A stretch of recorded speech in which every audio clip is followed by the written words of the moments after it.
बिस्मिल्लाहिर्रहमानिर्रहीम नहमदुहु व नुसल्ली व नुसल्लिमु अला रसूलिहिल करीम। गुज़श्ता 2 रोज़ से army chief general Asim Munir Bajwa की बिज़नेसमैनों और बड़े बड़े ताजरों से मुलाकात का चर्चा है।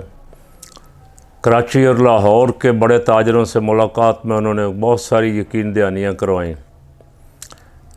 उन्होंने बताया कि सऊदी अरब 25 अरब डॉलर की सरमायाकारी करने जा रहा है पाकिस्तान में, कोई चाइना 75 अरब डॉलर की सरमायाकारी करने जा रहा है, पाकिस्तान की मईशत संभल जाएगी।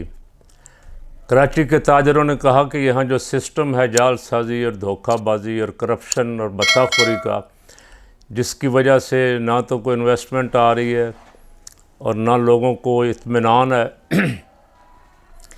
तो आर्मी चीफ़ ने उसके जवाब में कहा कि हम करप्शन करने वाले किसी आदमी को नहीं छोड़ेंगे, हम करप्ट माफिया के पीछे जाएंगे।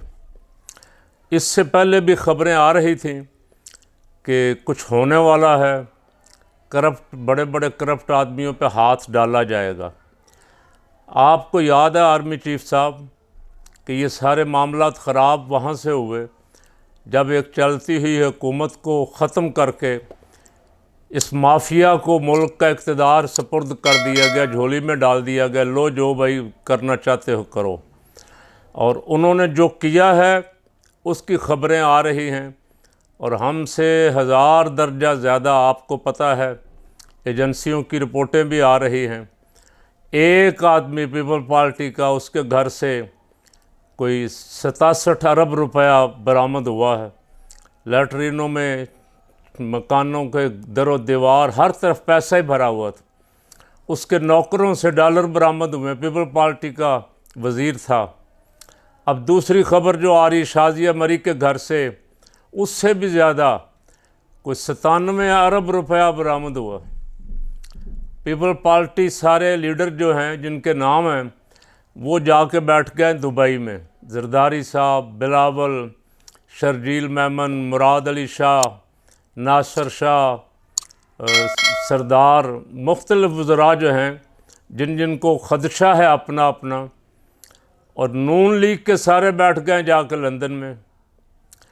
तो अगर तो आप फ़ौज की साख बहाल करना चाहते हैं तो 2 काम हैं फ़कीर की राय में। एक तो ये आइन की जो खिलाफ वर्जियाँ हो रही हैं और डीसी को कमिश्नर टाइप लोग कर रहे हैं या डीपीओ वगैरह, सख्ती से आइन पे अमल दरामद करवाएं। अदालत जिसको छोड़ती है उसकी रिहाई यकीनी बनवाएं, इसलिए कि जो कुछ इम्पोर्टेड हुकूमत करती थी वो भी इस्टेब्लिशमेंट पे डालती थी, लेकिन खुल के नहीं, दर पर्दा। और अब जो कुछ हो रहा है वो चूँकि हुकूमत जो बनी है निगरान, अब वो भी सारा इस्टेब्लिशमेंट पे आ रहा है, तो ये किसी सूरत भी मुल्क के लिए मुफीद नहीं है। पहला काम तो ये करें कि कोशिश करें हर सूरत, इसलिए कि आपका इंटरेस्ट नहीं है, आप चाहते हैं मुल्क आगे चले, हम चाहते हैं, सारी कौम चाहती है मुल्क आगे जाए, मुल्क में रूल ऑफ लॉ हो, कानून की हुक्मरानी हो, मुल्क फिर ही आगे चलते हैं ना। दूसरा बड़ा काम जो करने वाला है, जिससे बहुत सारे काम सुधर जाएंगे, जिन्होंने पहले और जिन्होंने अब इस 16 महीने में मुल्क में लूट मार की है, उन सब की रिपोर्टें एजेंसियों के पास मौजूद हैं। वो खा दुबई में हैं या लंदन में हैं, उनको अदालत के कटहरे में लाएं।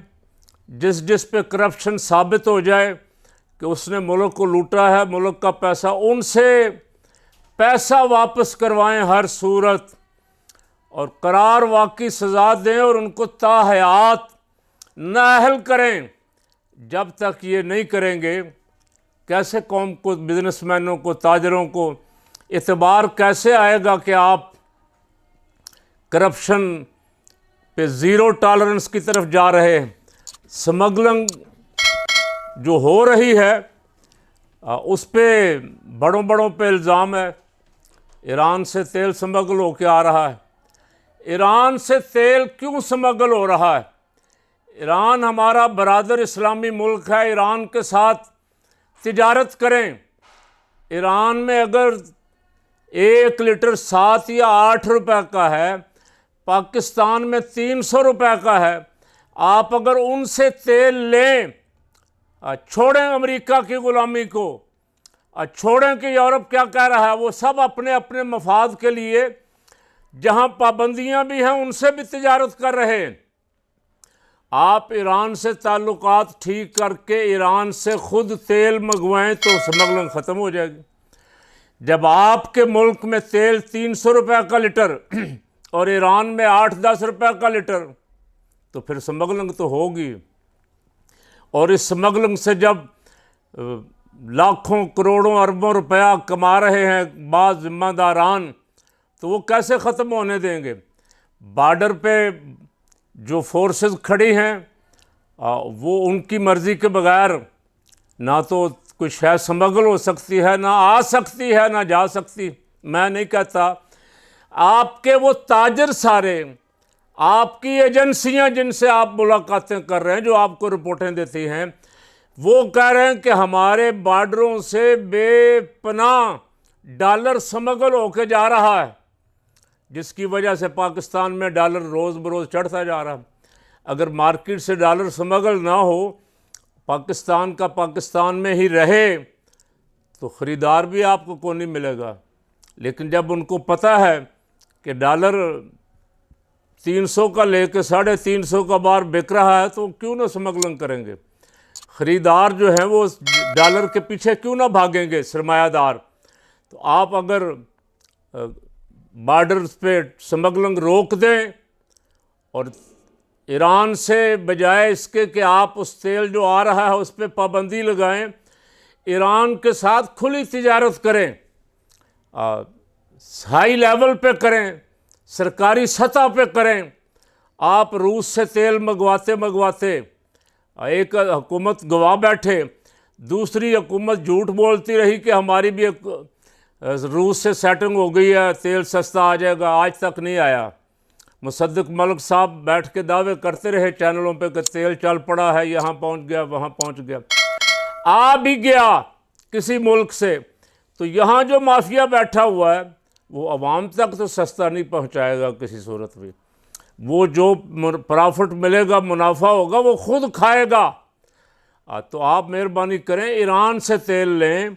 और तेल इतने सस्ते दामों पे जब आपको आपके इस्लामी मुल्क से मिल रहा है, तो उससे लेके आप तेल की कीमत 300 रुपये की बजाय 100 रुपये भी ला सकते हैं।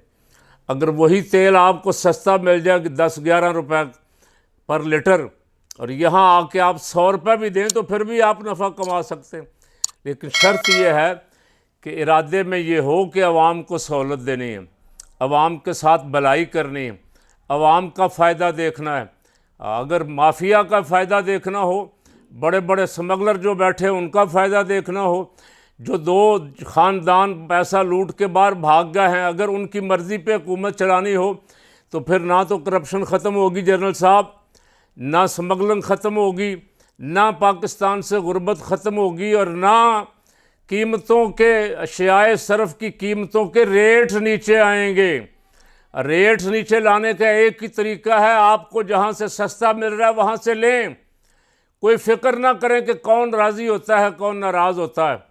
रज़ामंदगी और नाराज़गी देखनी है तो सिर्फ अल्लाह रसूल की देखें, और जब आप दयानतदारी से काम करेंगे तो अल्लाह रसूल राज़ी होगा। जब आप आवाम के लिए काम करेंगे तो खुदा रसूल राज़ी होगा। आप फ़कीर की एक बात नोट फरमा लें, आप इन 2 बड़े ख़ानदानों को जिन्होंने लूटा हुआ है, अगर सुप्रीम कोर्ट इस नैब तरामीम केस को उड़ा देती है, तो दोबारा इन सब को कटहरे में लाएं, इनको पकड़ लें। देखें उसी दिन आपका ग्राफ कहाँ से कहाँ पहुँच जाएगा। अल्लाह ताला इस मुल्क की हिफाजत फरमाए।